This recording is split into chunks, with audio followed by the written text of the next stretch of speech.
It's a beautiful day for a ball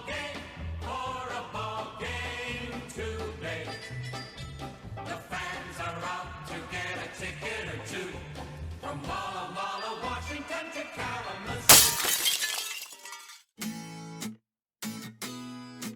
Kalamazoo. Lord, hallowed be thy name. May our feet be swift, may our bats be mighty, and may our balls be plentiful. Hello, and thanks for tuning in. I'm the Eephus tosser, Anthony Boyer, and ironically enough, to my right is the Southpaw, Michelle Neat, which makes this Eephus and the Southpaw, where we take a look under the hood at all the little things that make baseball great. We're rolling this podcast out to all platforms, so if you don't see us on your favorite one yet, keep hitting refresh for the next few weeks. And if you do see us on your favorite one, please click like and leave a review so that others can find our content. Thanks again for listening, and now, without further ado, this week's episode of Eephus and the Southpaw.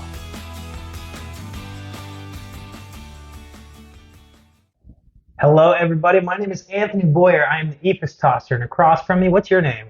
My name is Anthony Boyer. No, sorry, it's Michelle. You read on the wrong line there. I did. Oh, dang it. My name is Michelle Neat. You're like that person that would copy the answers off the other person's test, but they would accidentally copy the name also. That's you, basically. Oh, so if you're Michelle Neat and you're a lefty and I'm an Eephus tosser, that must make this Eephus and the Southpaw. I'm really excited about this week's episode. Yeah. Hey, Michelle, have you ever been to the circus? I have not.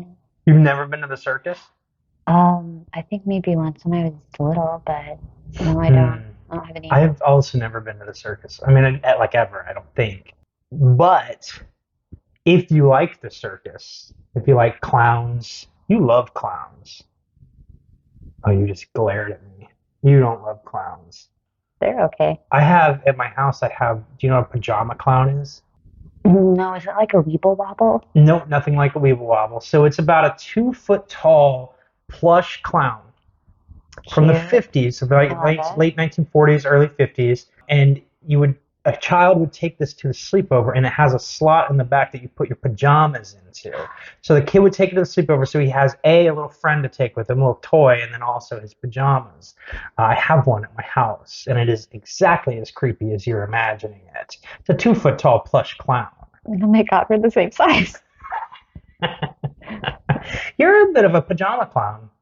I am, actually. That's my... If you just wore a little more makeup, then you could pass. Yeah. Get you a little red nose. So the reason I brought up the circus is because the Ringling Circus, which you may have heard of, one of the more famous circuses, I believe, began in a little town called Baraboo, Wisconsin, which is currently home to the International Clown Hall of Fame and, get this, Research Center. I don't know what that where they researching like children's nightmares?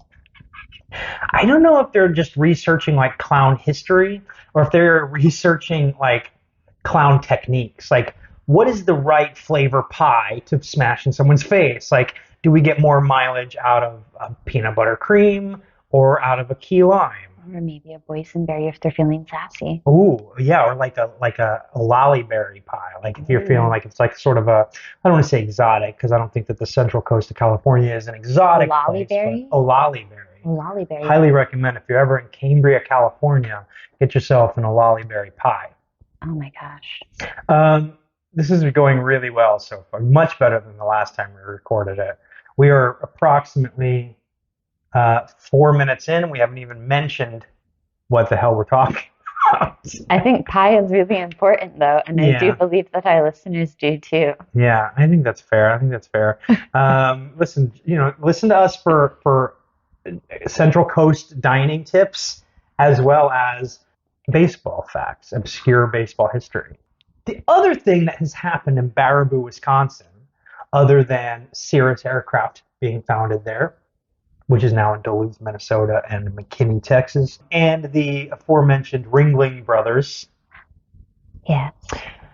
was a young man named Len Koenecke was born there in 1904. Oh, Lenny K. And Len Koenecke, he played baseball in high school. He graduated in 1924. Now, if you remember just a few seconds ago, I said he was born in 1904. That means he was 20 years old when he graduated from high school. I mean, look at how much we have in common. One day I hope to graduate from high school. I think it'll be great.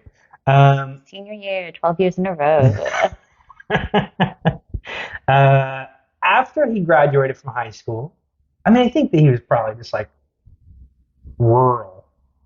Rural. Yeah, I can't say that word. Rural. You know, I grew up with a speech impediment. I couldn't say R's, and my best friend at the time was named Rory, which I still feel really self-conscious saying. But so I was like, Rory. Wow. It's like that at the age my nephews are at. Mm-hmm. Yeah. But me, it was like 15. It's not cute anymore. Mm. Not when you're 15. Not to the other 15-year-olds. To a grown-ass woman, perhaps. That's what I needed to do. I needed to find a grown-ass woman when I was 15. Anyway, so after high school, he got a job as a fireman for the Chicago and Northwestern Railway. Now, if, like me, you're stupid, you might hear that and you might think, oh, he put out fires on trains. And then I think when you follow down that path a little distance, you think like, how many train fires are there? And like, how much job security is there? But he's not a firefighter. He was a fireman. He used to load the coal into the fire to make the train go. Because to make steam for a steam engine, you need two things to make steam, right? You need fire and you need water. And so they would have big furnaces and you would have to shovel coal into these fires. So that's what he did. Very labor-intensive job. I've had one of those before. A labor-intensive job or a fire? Not a fire. I wish. Do you? I feel like it'd be very exciting. True. Plus, you get the fireman. The fireman, and it's like hot, kind of like a sauna, so you lose a bunch of weight. Yeah. There's so many upsides to it. No, I worked at it wasn't a quarry really, but it was like I was moving during the summer. I was moving these 60, 55-pound bags of like concrete, of like dry concrete. It was like, you were moving them? Yeah, like I would pick them up and I would like move them around. How far would you carry a 50-pound bag of concrete? Doing that for like 8.5 hours a day, like 5 or 6 days a week over the course of 4 months. You got ripped? Ripped, but just like our friend Lenny here. Yeah, so Lenny, 5'11", with this job, looked dope. Like athletic, super impressive physique. Like the guy looked good. Mm. And this is the weird part of this story. Even outside of that noise you just made. I do mean, it again? listen, you Do don't it again. get that. That's the rule. When you make privilege. a noise and someone says do it again, you have to do it again. Yeah, no, you've lost your privileges. How did I lose my privileges? I'm telling my 5-year-old nephew when he doesn't like something or he doesn't want to do something, he'll take both his pointer fingers and put them in an X. Mm-mm. So I think that you're playing dirty pool. So anyway, so he's at work, Koenecke. There we go. There it is. He's at work, Len Koenecke, Lenny K. And one of his coworkers, a brakeman, who used to be a minor leaguer, his name was Murray Boyle. He caught his attention because he looked so fit and athletic. And Murray Boyle's like, hey, Len. Yes. We could put in some like sexy music right underneath here.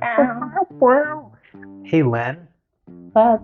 I run a baseball team in town. Oh, really? And I'm short of players.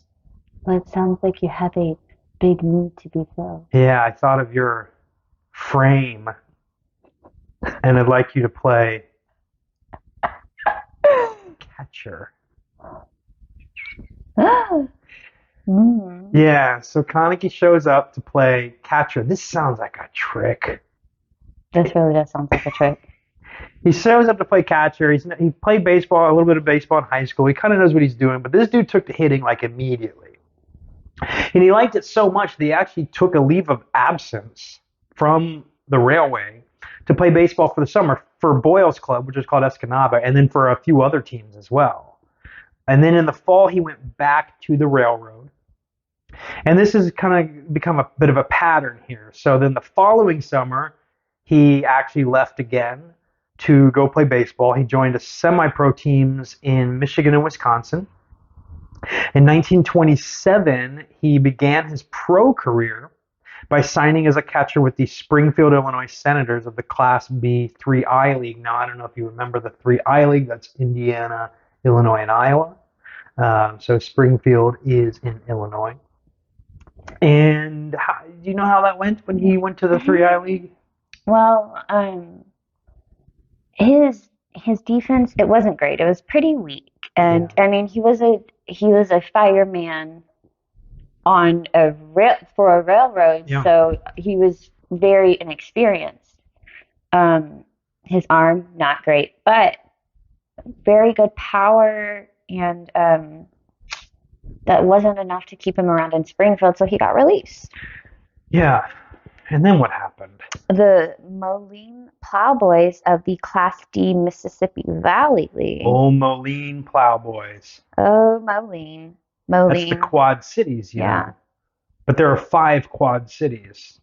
But if you ask people from the Quad Cities, they will tell you, we don't believe in East Moline. That doesn't exist. So it's just Davenport. Wait, do I know all 4? Davenport, Moline. Oh, this is bad. I shouldn't have started this. Rockford and, oh no, Davenport, Iowa, Rockford, Illinois, Moline, Illinois. There's another one in Iowa. Davenport. Did I say Davenport? I did. Well, then I don't remember. It doesn't matter. So it happens to the best of us. And to me. So the Moline Plowboys, they signed him. And as with, he was an outfielder. If you got good power, but maybe you're not like the sharpest defensively, you're going to get put in the outfield. It's okay.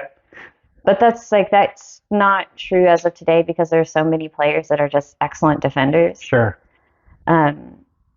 So there he found a lot more success. It's a nice backtrack right there at the end. Well, I mean, that's just history. It's fine. It's history. Fine. You know what? No disrespect. Y'all know who I'm talking about. King Kyle Tucker. Oh, yeah. Yeah, that dude's great. So his batting average, it was a 343, and he led the league with home runs. You want to know how many home runs? 55. 20 home runs. And so as with, our man Len Koenecke, he stays consistent. Sure. Plays baseball, and you know what he does? He goes back to the railroad. Yeah, of course. Back to the railroad. And then he rejoined Moline in 1928 for that season. And again, he led the league with his batting average, and it was a 389. And you know what else he led in? I'm going to guess errors. Maybe, but base hits. So he had a whopping 182 and home runs. Oh, sure. 55. Yes. 22. Very close, though. So close. Like a few away. And then total bases, you want to know how many? 55. So close. Can you imagine if he had 22 home runs and somehow only 55 total bases and 182 hits? That would probably be tough. The math would break my brain. Yeah, he would have to run back, counterclockwise or clockwise on the base paths at one point. Anyways. I'm imagining it now, and it just tickles me to death. Yeah. 290 total. That's more. Yeah, it's a little bit more. So after the Mississippi Valley League Finals, after they wrapped up, Koenecke then he goes and joins a team by the name of the Indianapolis Indians. Still in existence. Of the AA American Association, and he played, let you guess how many final games of the season with them. Gosh, I could guess anything. I'm going to say 12. Actually, that's close this time. 35. 55. 70, 100. Nailed it. 17. A myriad. Do you know myriad is a real number? It means 30,000. It's not just like, a myriad. Like, it means 30,000. Go on. Oh, my God. Sorry. That makes me think about so much. Oh, my gosh. Okay. Sorry. How many? So 17 final games. And in those 17 final games, he had a pretty stellar offensive performance. He hit 394, so he was 28 for 71. And I'll give you a guess on how many extra base hits. Let's make me guess things. 55. 12 extra base hits. If he had 28 hits and 55 of them for extra bases, that would be pretty impressive. Yeah. Wait, so if he had 12 extra base hits and 28 hits, what was his slugging percentage? It was 704. That's crazy. That's just slugging. That's nuts. Bonkers. Well, it's It is bonkers. this like very impressive like physical specimen. So it's like Giancarlo Stanton of his day. Oh, Giancarlo Stanton. Yeah, I mean, I'll be honest. This is like physically like he's a physical specimen. Yeah. Again, it doesn't cause me that much physical pain to say something positive about a Yankees player. Sorry, he's the Gabe Kapler of his day. Oh, yeah. How about we do that? Lord Jesus. He is a fine, fine man. In 1929, Indianapolis, they were like, all right, we're going to send you back down to the 3I League. And this time he was with the Quincy Indians. It was the Quincy, Illinois Indians. Quincy is not one of the Quad Cities. Do you know what is that I forgot? Bettendorf. Go on. That's that sounds like a Harry Potter name. Yeah, I suppose. So after 110 games with him, he was hitting 325. And I won't make you guess this time, but he had 44 extra base hits. I wish he was 55. That would make me laugh. You would spend the rest of this episode listening to me giggle. Yeah. So he was recalled back up to Indianapolis. Well, yeah, I don't know why they sent him down. He hit 394, for goodness sake. Anyway, dummies. Listen, apparently teams making questionable decision predates present time, so... Fair. So in 32 games with Indianapolis, he hit for Len Koenecke, a low 316. Yeah, and so that offseason, he did go back to his railroad job, but something else happened in his life. He got married. He got married to an Indiana native named Gladys Stoltenberg, and the two eventually had a daughter named Anna. So now he's a family man. He's got a family to provide for, which will play into the rest of his story in ways positive and negative. So in 1930, Koenecke returned to Springfield back in the 3I League. He hit 349, called back up to Indianapolis, and really for the first time, at least in a few years, he really slumped. He played 67 games in Indianapolis. He only batted .250. And then one of those pivotal moments in your life happened for Len Koenecke. That offseason, the railroad was like, hey, dude, you know how you're here for 6 months and then you leave every year? Yeah, what's wrong with it? Yeah, we can't do that. Why? Because everyone has to pick up the work that you're not doing. We need some commitment. You have to make a choice between being a pro ball player or a year-round railway fireman. Oh, man. It's a difficult decision. I guess I'll go play baseball. Yeah.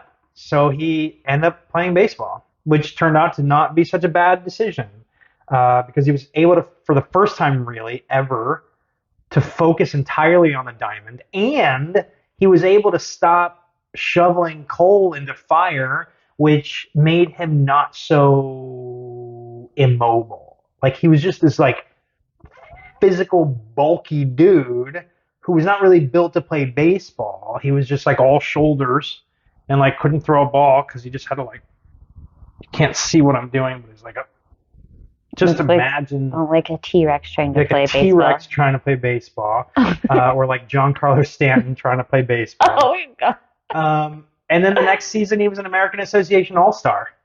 Wow! Boom, Len Koenecke. He never once made the Railway All-Star team for best fireman on the railroad. It's a real missed opportunity on their part. My thoughts exactly. So he hit 353 that year. He led the league in triples and home runs, 19 triples, 24 home runs. Whoa.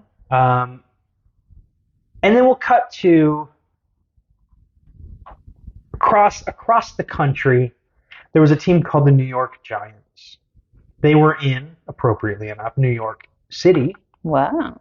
They had a manager named John McGraw. And John McGraw had a problem. What was his problem? Yeah, he hadn't won a pennant in 7 years, and his season was slipping away. I know. And he heard about the Louisville Cardinals had a second baseman. The Louisville Cardinals of the American Association had a second baseman, and the reports on this guy were really, really, really, really, really, really good.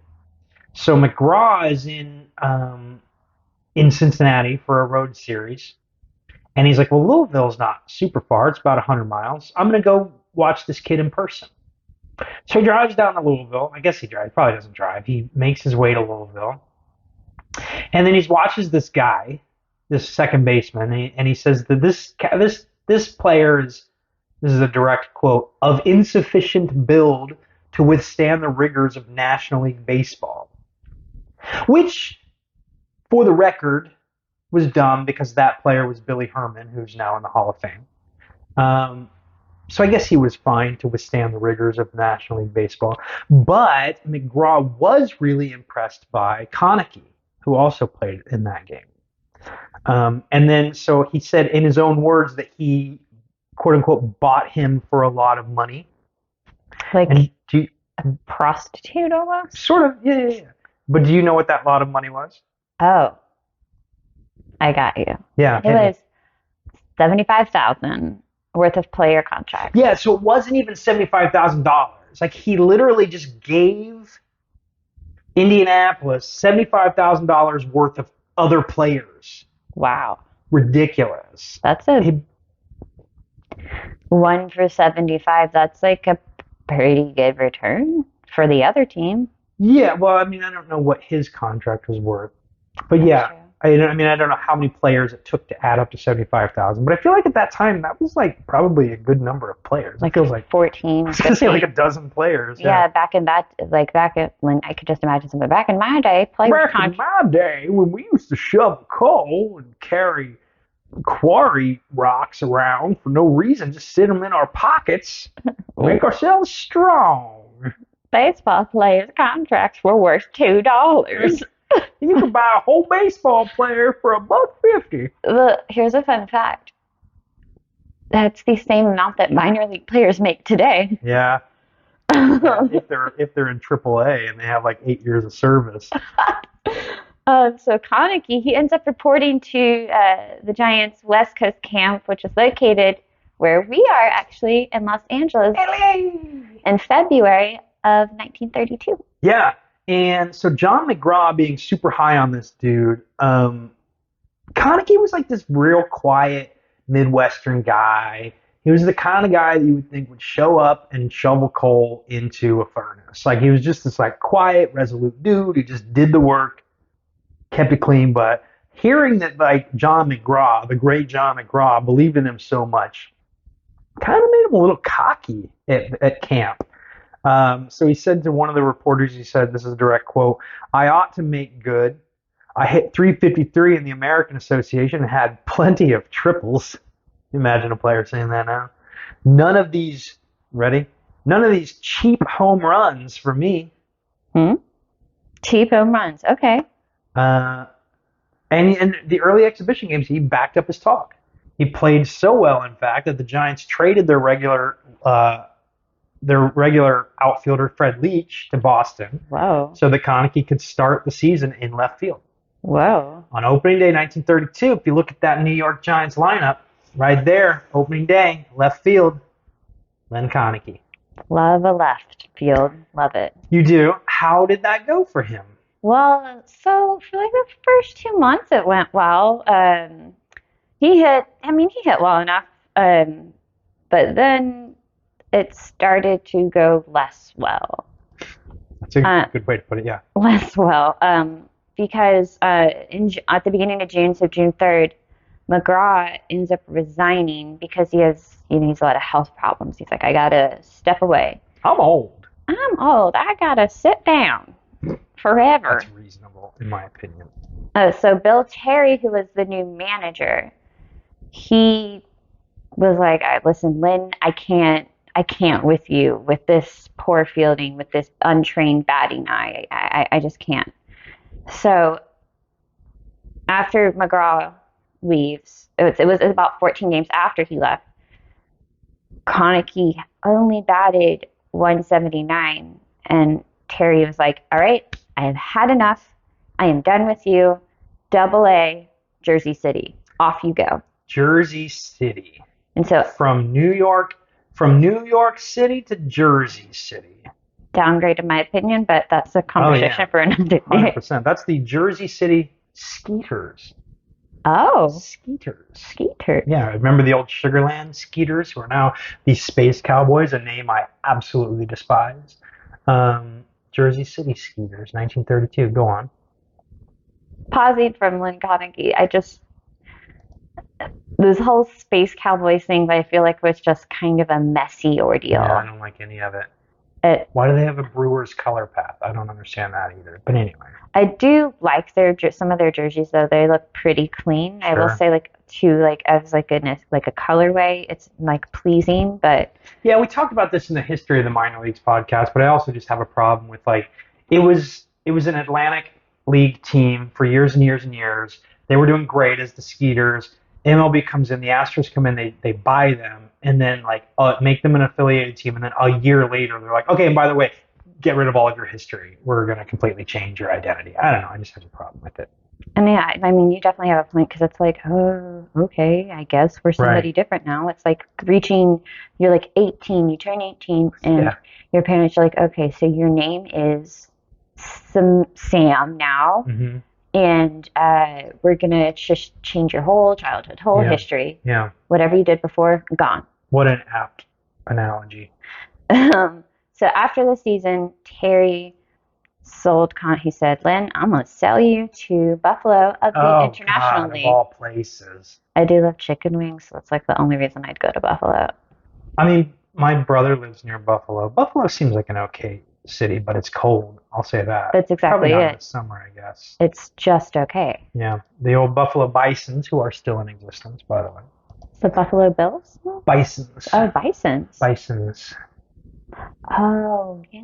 Yeah, do you know what you say to an 18-year-old Buffalo when you send him off to college? You say, bye, son. Oh, my God.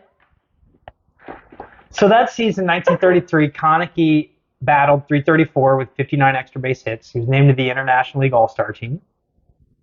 He also did pretty well. He made real strides defensively. And the thing about him was, we mentioned, he was bulking up, and that obviously limited his mobility, and it limited, obviously throwing and things of that nature. And so his athleticism and foot speed and what was described as an adequate throwing arm finally started to make for competent outfield play, which on paper it always should have. So in late June, the Giants' hated rivals, the Brooklyn Dodgers, purchased his contract from Buffalo. What's that? Said the Dodgers and the Giants hating each other, you don't say. It's true. It's true. I know, hard to believe. And they were like, hey, listen, as soon as the International League season ends, we want you to come play for Brooklyn. So Buffalo lasted all the way through the Junior World Series, which is something we'll talk about in a later episode. But basically the minor league World Series. They lost to Columbus in 8 games. By the time that all happened, the Dodgers season was over. So he didn't report there because there was nowhere to report. So he didn't get to Brooklyn until the next year. Do you happen to know how that went? Well, so the next year being 1934. So he worked really closely with the Dodgers manager on his defense, and he had just 2 errors in 318 chances. A National League record, .994 fielding percentage. That record stood for a long time. For a very long time. It just fairly recently got topped, I believe. I'm trying to remember by who, off the top of my head. Yeah, me neither. But he had a 320 batting average, and that was second only to his teammate Sam Leslie. Mm-hmm. Old Sam Wawa Leslie. Sam Wawa Leslie. That's not real. I'm just gonna pretend like it's real. It's like a Leslie Speaker. It's a real niche joke. It's a real niche joke. His nickname actually, and you know what, I'm not going to say it. Look up on Baseball Reference if you want to know Sam Leslie's nickname. I don't care for it. Oh, I just thought you were making up a middle name for somebody. Like whenever I whenever I am just emphatically trying to speak to somebody, or I'm like, Marie is their middle name. I do the same thing, and it's usually Marie also. Yeah, well, it was my grandma's middle name for real. That's why I use it. Oh, Marie Strauss. She was an interesting cat. Strauss. So he had 52 extra base hits and 70 walks and just 38 strikeouts. And so he led the team with his on-base percentage of .411. And you want to know what his slugging percentage was? Do I ever? Was it 700? What was it before? 705,000? 704? 509. And it was the best. I mean, it was the best slugging percentage on the team. Yeah, well, that's why they call it that's why the college fund is a 509 plan, because if you can hit a 509 slugging percentage, you can afford to go to college. That's not why. Oh, I thought I was That's not why. Receiving real-time knowledge. No, not for me. So Koenecke, as we mentioned earlier, he's a really low-key guy.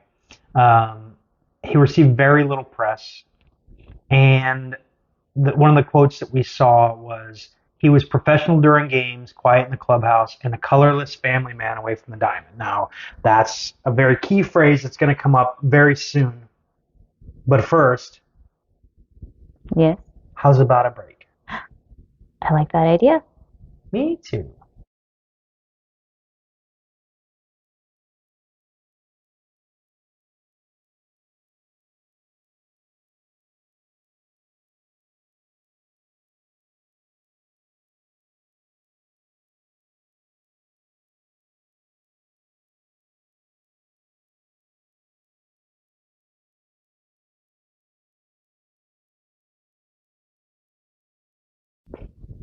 Hey, Michelle, how was your break? I was splendid. I ate a really delicious piece of toast. Avocado toast. Yeah. You millennials and your avocado toast. But it was homemade, so I saved money so I'll be able to buy a house one day. Love that for you. Do you know that something horrible recently happened? Horrible. What happened? I cannot imagine anything worse. I made a mistake. So you remember in the last segment before the break, I said something about the 509 college savings plan? Was it called a 529? Yeah. Yeah. I didn't want to correct you. I appreciate that. Because I was just like, let me not interrupt him. Yeah, as someone who never had a college savings plan, it hit a bit of a blind spot for me. I'm ashamed, though. The only reason I know that is not because I had a college fund, because I definitely did not. It got used up in my parents' divorce. That's... Sure. So you did at least have one at one point, but yeah. Supposedly. Yeah. I know the validity of that claim. I do outside of podcasting with you, the handsome, the illustrious Anthony Thank you for Boyer. starting with handsome. It's about goddamn time. I got some recognition. It's about goddamn time. I mean, if you guys can't see him right now, but it's quite glorious to bask in his presence. Fantastic, top notch. I would say you're just a real. Let's get to the point here. In addition to podcasting with me. In addition to podcasting with you, you blog about college savings plans. College savings. No, I handle benefits and HR stuff and so that's the only reason I know that number. Yeah, which puts it in a pretty weird perspective that you thought that I had taught you something about the origin of 509 savings plans when that doesn't exist. But I love you for that. Moving on. It's 1935. Take me back. Len Koenecke, you remember him? Lenny K? And we just talked about him for 40 minutes. He shows up at Dodgers camp. So you remember he used to have an off-season regime of shoveling coal and shoulders. Yeah, working out and being a man. A man. And he didn't have that during that offseason. He actually had a bit of a persistent foot issue, which set back his conditioning. But in general, I also read he was a fan of the buffet circuit. And so when the regular season began, he got off to a bit of a slow start. He showed up to camp overweight. That slow start led to a slow middle. And then by mid-September, he had regressed both offensively and defensively. The Dodgers are 27 games out of first place. And Casey Stengel, the Dodgers manager, is like, let's try some of these younger players. And I gotta clear some roster space for some of these younger players. So they call up a couple of kids. And to clear roster space, they cut 3 people. One is Les Munns. Les Munns. Short for Leslie Munns. One is Bob Barr. Bob Barr. Related to Candy Barr. God. And you are 2 for 2 with those. The third is a young man, well, not so young anymore, named Len Koenecke. So he's like, hey, listen, we're going to buy out your contract. You're done. We're going to send you home early. And they're in Detroit at this time, I believe. And, no, they're in Chicago. So they're in Chicago.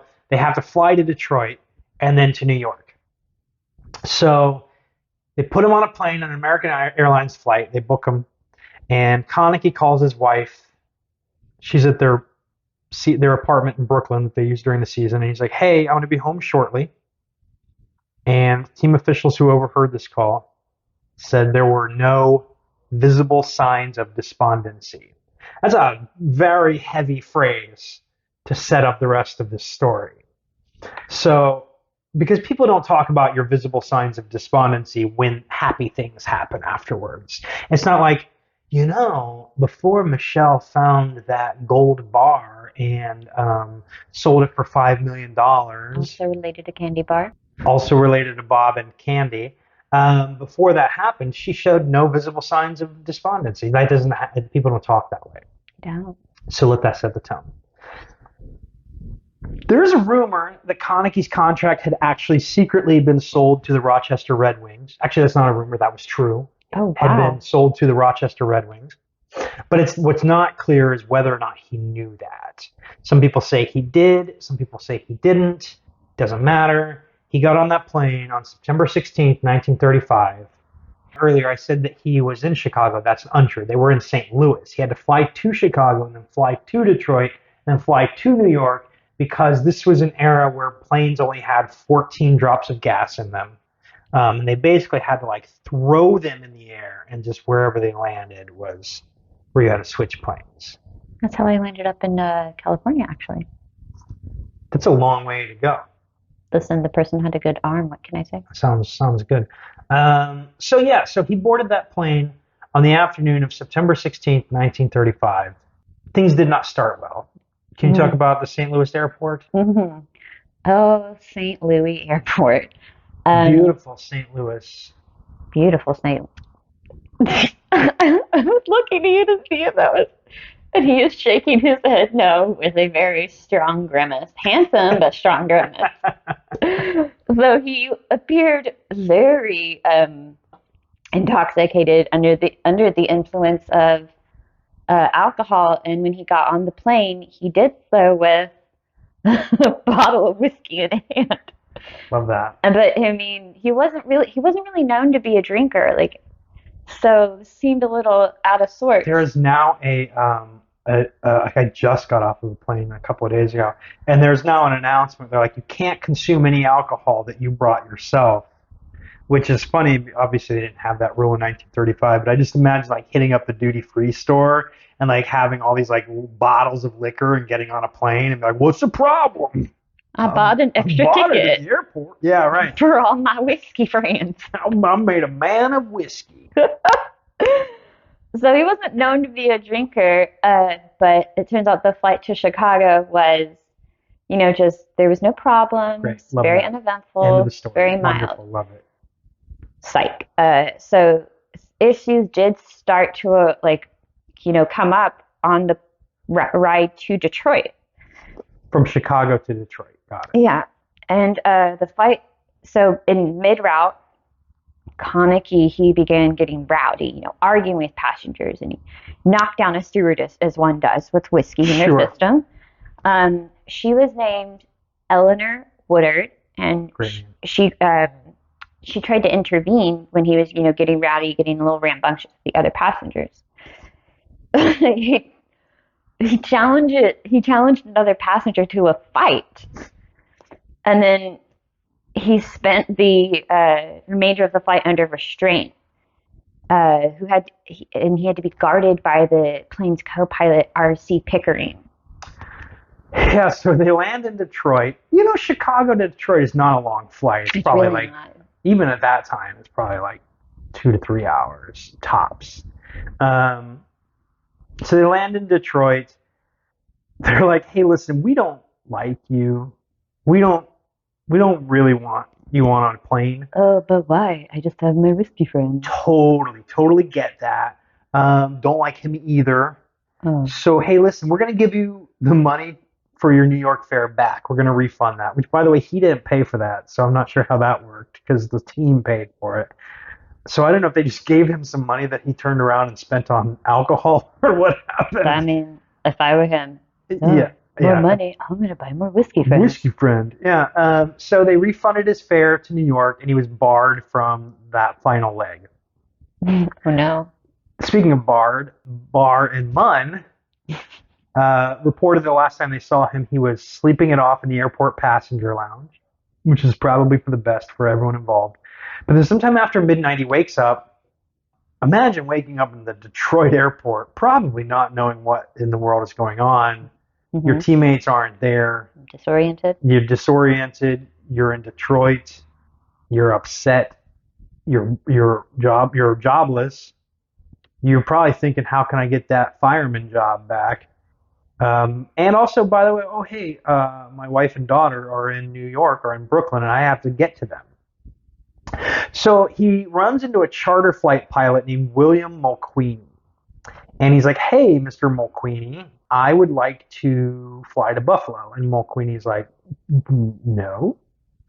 Or it's going to cost you. It's going to cost you. And so they negotiate a fare. And Mulqueeny and Koenecke board Mulqueeny's single-engine Stinson Detroiter, oddly enough, because they're in Detroit. And accompanying them is Mulqueeny's friend Irwin Davis, who is at this time when daredevils were a big rage, and he was a parachute daredevil who went by the stage name The Bat, which is something that Koenecke was not good with. A bat. You like that? Nah, I love that. Yeah. So in this flight from Detroit to Brooklyn, they fly over Canadian airspace, and while they're in Canadian airspace, Koenecke starts acting like a real turd. He starts incessantly nudging Mulqueeny in the shoulder, like poking him, the pilot. And Mulqueeny's like, bro, gotta fly the plane. But why? Because that's how we stay alive. And I'm going to need you to get in the back seat away from me so you can't poke me. I don't like that. Yeah, but he did it. And so Koenecke gets in the back seat, and this is when he picks a fight with Davis, who's like a little dude. He's a daredevil, like he's a parachute daredevil, like he's like a little gymnasty looking dude. And Koenecke's this, at least not long before, a physical specimen. And he kicks Davis's butt, man. He wipes the floor with him. And then he's on a rage. Now he's on a rage, so he tries to grab controls of the plane from Mulqueeny. But Mulqueeny was not such a small man. He was, in fact, a former University of Detroit football lineman. That's like a Dustin Garneau. He played college football, I think. Did he? I think so. Okay. I mean, he did make a really nice form tackle on Ramon Laureano. I don't know about Dustin Garneau's illustrious football career. I know he went to Cal State Fullerton, who I don't think has a football program, so I think you might want to check into that. At any rate, So this University of Detroit football lineman and this fireman from a railroad are now like fighting over control of the plane. And the plane is plummeting toward the ground.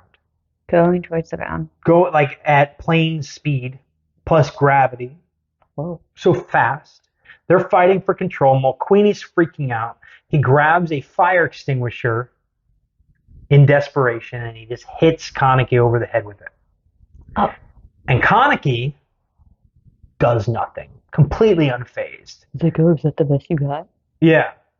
There was a documentary I saw where they were talking about the Thriller in Manila, and George Foreman was talking about he was like, Muhammad Ali was doing the rope-a-dope, and George Foreman's just like wailing on him, and he's like, Muhammad Ali looks at me and goes, "Is that all you got?" And I remember thinking, "Yep, that's pretty much it." So Koenecke's completely unfazed. So Mulqueeney, fresh out of ideas, hits him again with the fire extinguisher. And then what happened? And again. And then what happened? Hits him again. Huh. And again, and again, and again, and again, and again. And he eventually leaves him bleeding and motionless on the cabin floor. And I don't know about you, but when I hear that, I think, let's take a break. Absolutely. Yeah, for sure. We'll see you on the other side.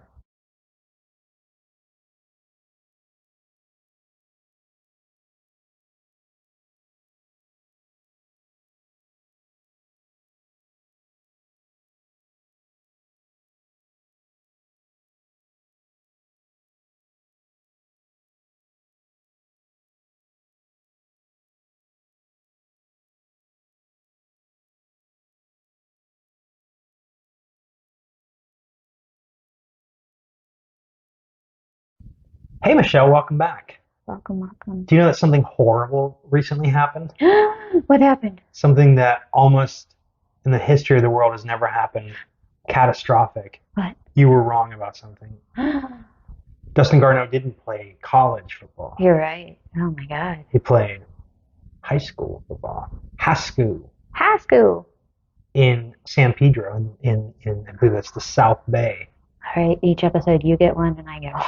Yeah, well, I think I get about 40 wrong a day, so it's fine. He's lying. He's very, very on top of things. I'm one of the dumbest people you will ever listen to on a podcast. So anyway, if you remember the last time we spoke, Len Koenecke, professional Major League Baseball player, was unconscious on the floor of an airplane. His face bashed in by a fire extinguisher. And they were flying. That airplane was in the midair. Now, Mulqueeney, the pilot, has no idea where they are at this point. They've been struggling. This is before there was autopilot. There wasn't probably big, super good radar technology or whatever. They didn't know where they were. He gets control of the plane. He levels it out. He climbs up, I guess, and he's like, I don't know where. I don't know this place. I'm over Canada somewhere. And he starts searching for a place to make an emergency landing. Where does he end up? Well, he saw lights on the horizon. It turned out to be Toronto, and he heads towards that. And he brings the plane down safely on the grounds of Long Branch Racetrack in the Toronto suburb of Etobicoke. Probably got that wrong. That's where Joey Votto's from, I believe. Oh, Joey Votto. Yeah. Now, first responders arrive on the scene, and when they get on this plane, they find this 31-year-old Len Koenecke, baseball player, dead in the passenger compartment. Just imagine laying on the floor with little X's where his eyes should be. Yeah, I went to a play last night where that's how they represented dead people. I don't want to talk about it. He was determined to have had a cerebral hemorrhage caused by head trauma, as you can imagine. Hitting someone repeatedly in the head with a fire extinguisher is, in fact, bad for their health. Interesting. Yeah, so stop. Confirms my hypothesis. Okay. So stop. Mulqueeney and Davis were taken into police custody on charges of involuntary manslaughter because they killed a man. I don't know what Davis had to do with it. This seems like a raw deal for Davis, but whatever, it's fine. You get on a plane, there's 3 people, and one of them's dead, I guess. We'll sort this out at the station, fellas. Yeah, you little guy, go with him. Yeah. So the defense counsel, a guy named Edward J. Murphy, he was a bit of a showman. He wanted to make a name for himself. And he's got this dead Major League Baseball player on his hands as a client, a posthumous client, for this guy who had once been called the new hero of Flatbush. And if you want to be a hero of anywhere, trust me, it's Flatbush.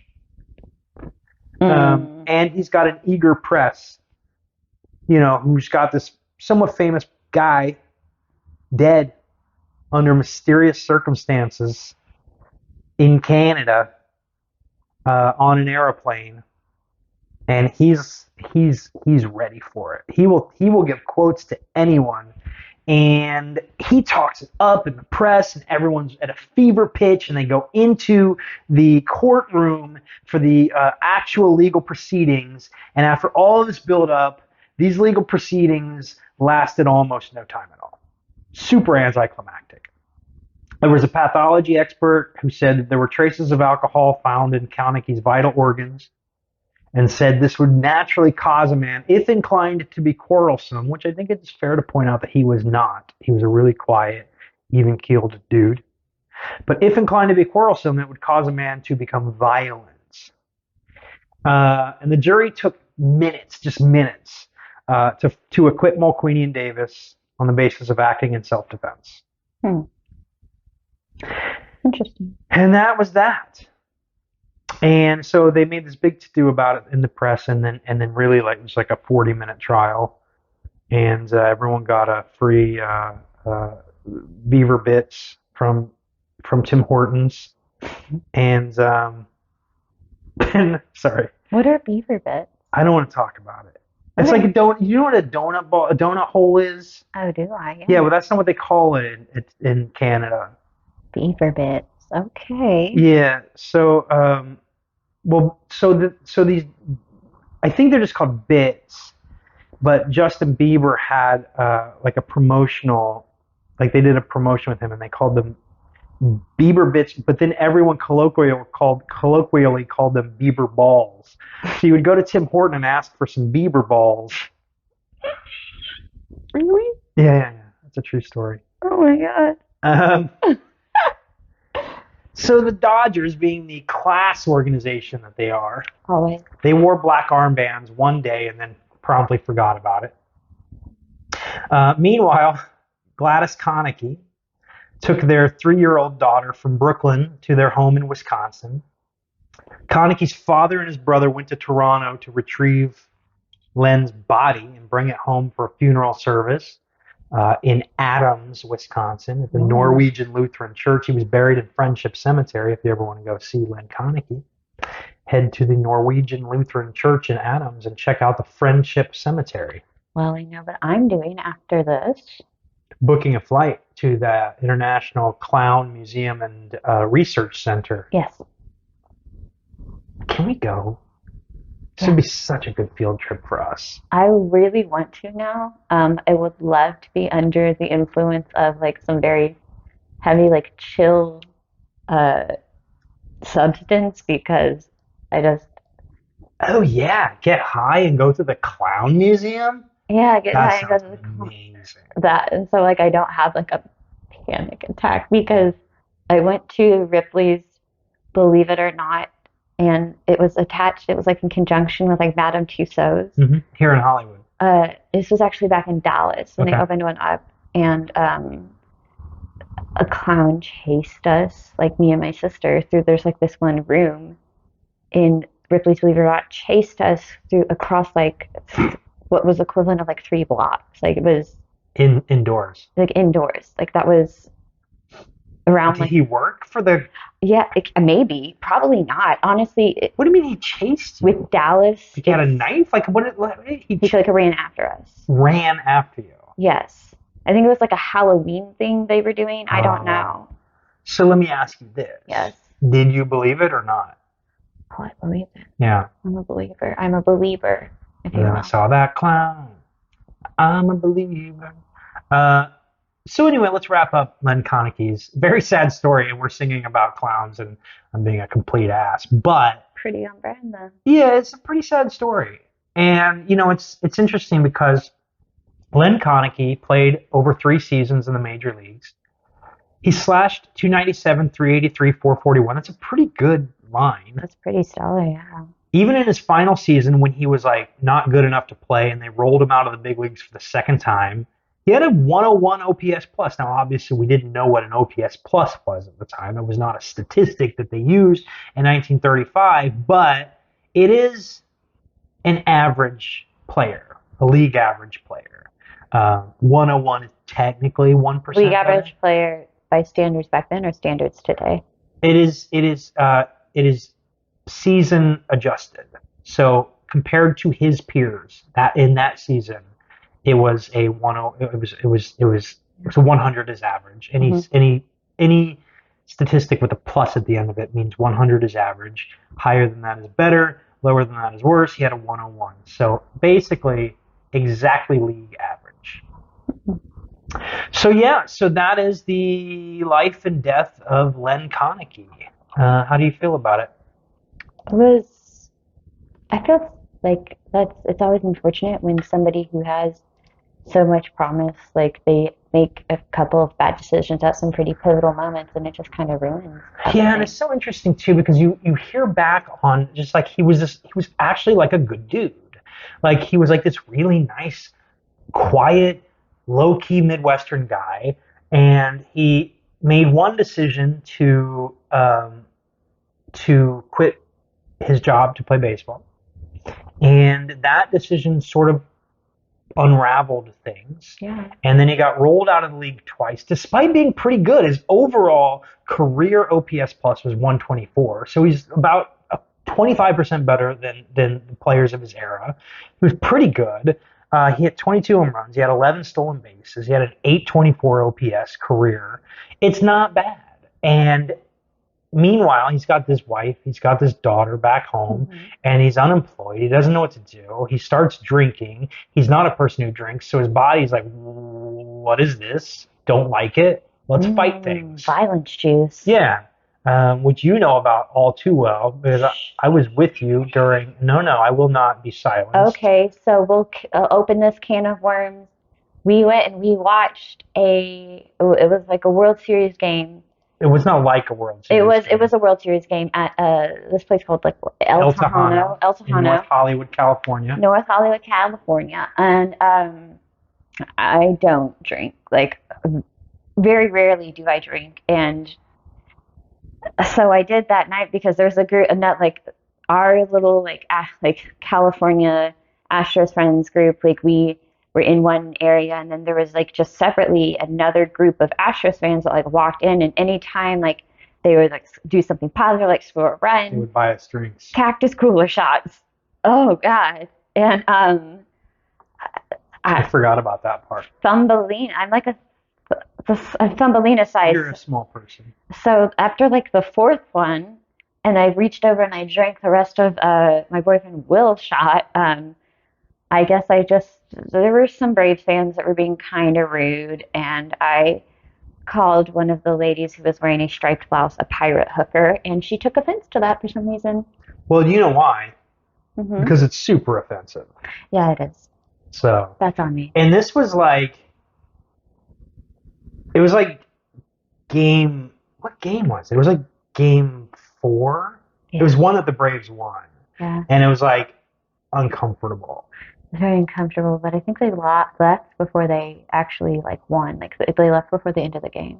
Yes, that's true. They showed up like they seemed like really casual fans. Really casual fans, and her boyfriend jumped up like he was gonna jump in and fight, and I looked at like I saw his shoes, and I mean he had nice sneakers on, and you could tell by the toe boxes on somebody's shoes if they were really willing to fight because those were clean. They looked brand new. There were no creases in those toe boxes, so he was just all talk. Okay. And our friend Lou got like diffuse the situation. Diffused the situation. I did not. I really did not stop watching the game. I was like, there was chaos happening around me. I'm just trying to watch baseball. I felt like you made your bed, you got to sleep in it. Yeah, that's on me. Yeah, if this woman beats you up. I don't think the dude should have jumped in. That was kind of weak sauce, but whatever. It's fine. Anyway, moving on. That was Len Koenecke. Don't drink alcohol. Kids, don't drink alcohol. Don't do it. And if Michelle is drinking alcohol, don't get on a plane with her. Run. Don't get on a plane with her. Do not. All right, I think we're done here. I think we are. We'll see you next time. Thanks, everybody. Thanks for listening.